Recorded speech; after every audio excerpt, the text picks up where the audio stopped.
The following is a research proposal on the topic of religious trauma by Joel Robert Ogle, Department of Psychology at Liberty University. Religion and spirituality play a large role in the lives of so many, providing comfort and guidance throughout the processes of life. Religion can be a critical aspect of one's worldview that guides them through life's highs and lows, and oftentimes it can become a refuge for escape and healing in the aftermath of trauma. However, for some, religion can also conjure up notions of distress and toxicity. Trauma and religion and spirituality have long had a long-standing relationship where many turn to religion in coping with a traumatic episode. And it's a sad reality that for many, what has been a long aid in working through distressing experiences have also become a category of trauma itself. And one area of research regarding both trauma and religion that has emerged in the past few years is the phenomenon of religious trauma. For many who have experienced religious trauma in their lives, their worldview has changed forever. And these past encounters and experiences have the capacity to cause individuals to convert to a different religion affiliation or walk away from faith altogether. This study seeks to address the gap in the current literature regarding church leaders who are among those victimized by the abuse.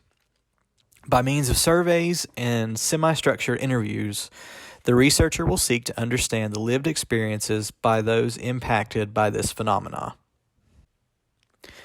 Some key words for this topic include religious trauma, abuse, church hurt, abuse of power, toxic leadership, and clergy abuse.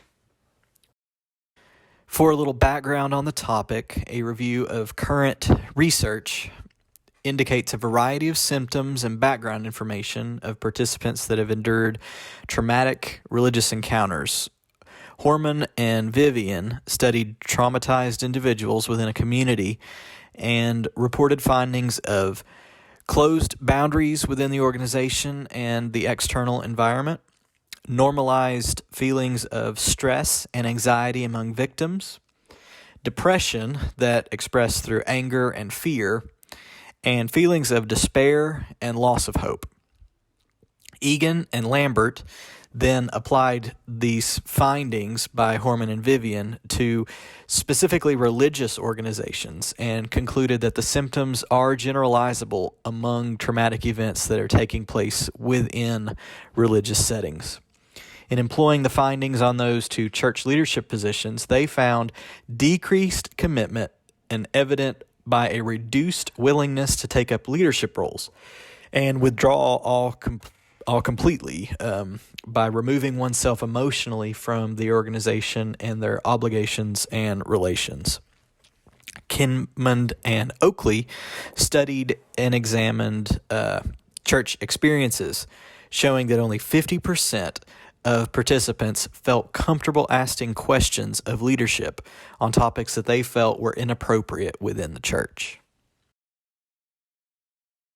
And while it is not a diagnosis defined in DSM-5, religious trauma can also be an experience likened to post-traumatic stress disorder. Therefore, I feel it is important to understand the relationship between trauma, PTSD, and religion. These survivors often find hope and refuge in religion as a means to cope with the changes that take place in their lives. One study found that PTSD growth was positively correlated with religious comfort, leading to the feelings of calmness, acceptance, and comfort. However, there hasn't been much studied on when trauma occurs within religious contexts. Winnell described this as a religious trauma syndrome, or RTS. RTS can be defined as a pervasive psychological damage resulting from religious messages, belief, and experiences. And while this classification seeks to identify the experience in a category of PTSD, it is not truly an accepted term in academic scholarship for the practice of these traumatic acts. In many cases, it seems that religious trauma can be attributed to false teachings and fringe theology that seeks to control and manipulate individuals within a congregation, similar to cult behavior. However, there are cases in which the trauma associated with a religious setting may be the result of an individual in leadership causing that trauma, or it could be a fellow member of the congregation rather than theology of the religious group itself causing the traumatic experience. It is also important to be aware of the effects of religious trauma in the aftermath of those who have experienced it. For many, the traumatic experience ends with them leaving their faith or exchanging one religious worldview for another. There's also data that connects religious trauma to depression, guilt, and in some cases can also lead to suicidal thoughts. There also seems to be a trend in marginalization and isolation of victims following an event that occurs within the church setting. A qualitative interview by Gomez yielded themes of betrayal and pain, and after the participant endured the traumatic event, it resulted in isolation from the church community after they came forward. Another study by Johnston indicated a positive correlation between religious trauma and depression. Evidence also denotes that this depression has also led to drug abuse, and Kaminga also reported the same findings from 33 adults that religious abuse is positively correlated with opioid use. So it's very dangerous effects here that we need to be aware of. Moving into the problem statement, as presented in the review of literature, there is evidence such as Cardwell, Ellis, Hill, Hutchinson, Mansfield, Barna, Tobin, all draw conclusions on the lived experience of church congregants who have experienced trauma within the church setting. However, there does seem to be a gap in research that has not yet been explored, which is the phenomenon whereby the church leaders are the ones that have suffered the trauma. Generally speaking, clergy and other church leaders tend to be those that shoulder the large majority of problems and difficulties that arise within the confines of a local church congregation. Many day-to-day situations can bring tremendous stress to those leaders. And when a traumatic incident occurs within the context of a church, the leader can be thrust into a position that is extremely unhealthy for that individual. There seems to be a great problem with the way that church leadership is set up today, and so many church dynamics just simply do not reflect a healthy work environment for pastors and church leaders, as is indicated on the next slide.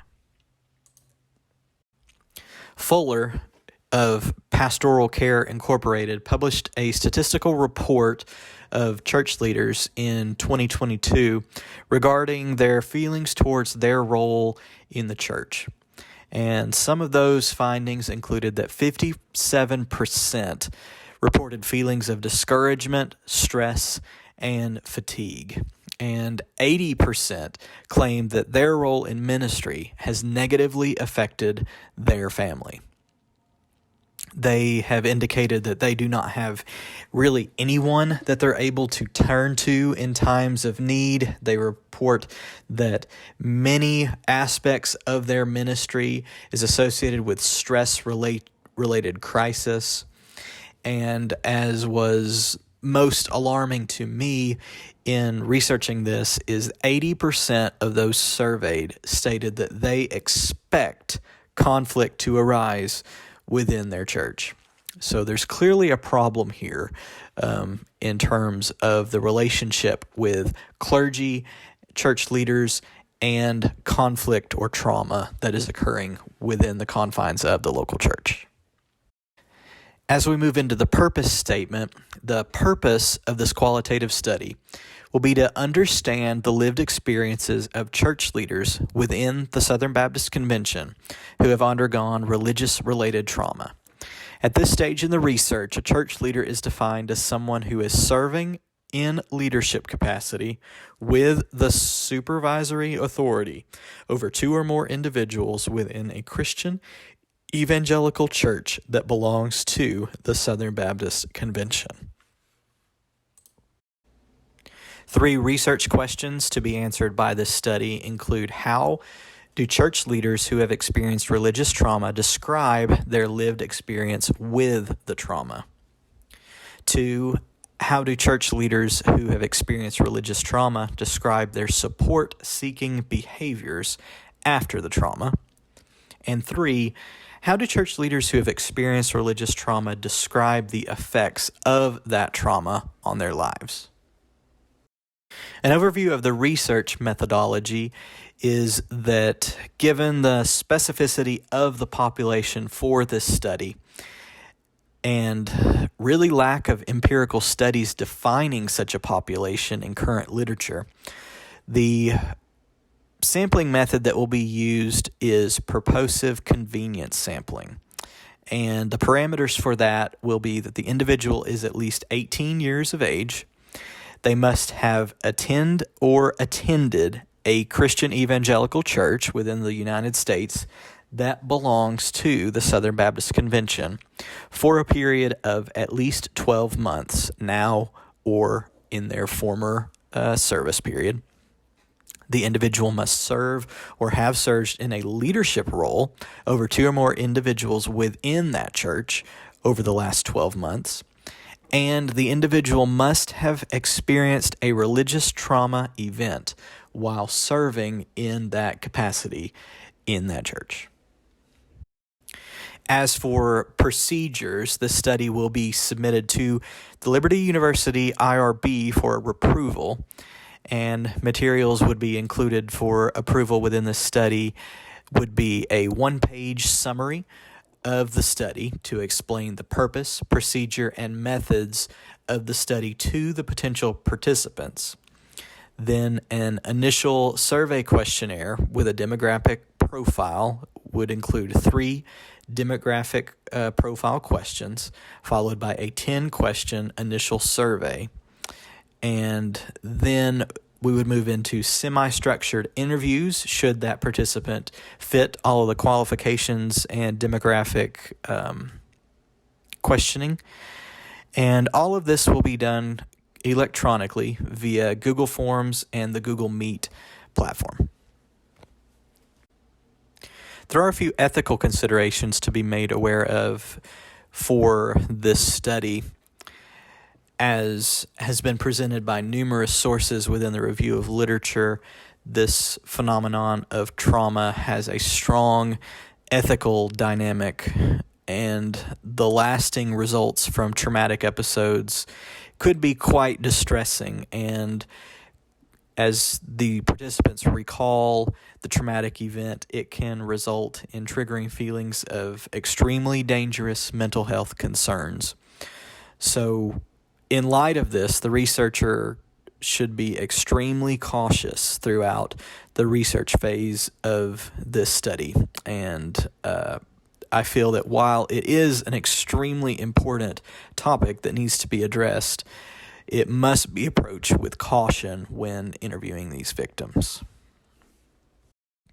In conclusion, while the church tends to be a place of refuge and safety for so many, it can also conjure up memories of traumatic events that were perpetrated through the disguise of religion. As described, this can be experienced by both the congregant as well as church leaders. So throughout the course of this study, the researcher seeks to better understand the phenomenon of religious trauma within the context of church leaders. As presented in the review of current literature, several studies have explored the lived experiences associated with this phenomenon of religious trauma and church hurt. However, most of those have been from the perspective of the congregant.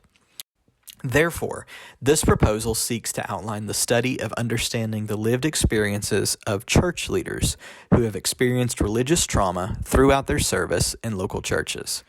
This process will attempt to offer answers to the questions and effectively provide a framework of safeguarding against such practices within the confines of the local church setting.